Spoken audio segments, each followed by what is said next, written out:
sais que l'ostéopathie peut t'aider si tu as du mal à équilibrer la pression dans tes oreilles quand tu plonges? Pour comprendre, il faut comprendre le mécanisme. Au niveau de l'oreille, on a trois parties. L'oreille externe avec le pavillon et le conduit auditif externe. Ensuite vient le tympan. Ensuite, on a l'oreille moyenne qui est une cavité remplie d'air avec les petits os à l'intérieur qui vont faire vibrer le tympan et l'oreille interne. Nous, ce qui nous intéresse là, c'est l'oreille moyenne. Le tympan, lui, donc, il est pris entre l'air de l'extérieur et l'air de l'oreille moyenne.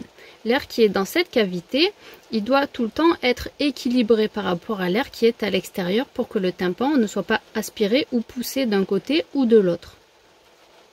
Donc cet air, il est renouvelé en permanence. En fait, à chaque fois qu'on déglutit ou qu'on bâille, il y a une petite trompe qui relie l'oreille moyenne au fond de notre gorge, enfin plutôt à l'arrière du nez, c'est au-dessus du palais. Et du coup, à chaque fois qu'on déglutit ou qu'on bâille, il y a des muscles qui vont venir ouvrir cette petite trompe et faire passer du coup de l'air de l'arrière de notre gorge vers notre oreille. De l'air propre qui rééquilibre les pressions à chaque fois.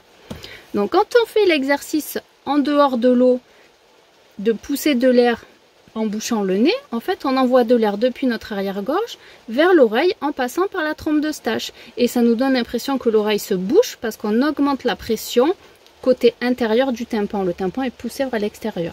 Maintenant sous l'eau, c'est le phénomène inverse. Si on fait rien, la pression de l'eau va faire que le tympan est poussé vers l'intérieur. Et pour éviter que, à force de trop pousser, ça l'abîme et ça fasse mal, on va venir amener de l'air à l'intérieur de l'oreille moyenne pour rééquilibrer cette pression.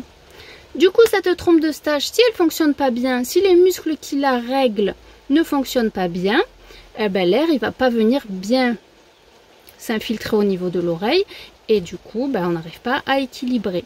L'ostéopathe, il va intervenir là-dessus en jouant sur le crâne, sur les tensions au niveau de l'os qui contient l'oreille, du crâne en général. On va pouvoir aider ces muscles à fonctionner correctement. Il existe aussi le phénomène inverse, c'est très rare, mais par exemple que la trompe reste ouverte tout le temps. Normalement au repos elle est fermée comme j'expliquais, hein, et elle s'ouvre sur les déglutitions. Quand elle reste ouverte tout le temps, ça va donner l'impression qu'on entend notre respiration de l'intérieur. Une autre conséquence que ça peut avoir, c'est des otites, voire des sinusites à répétition.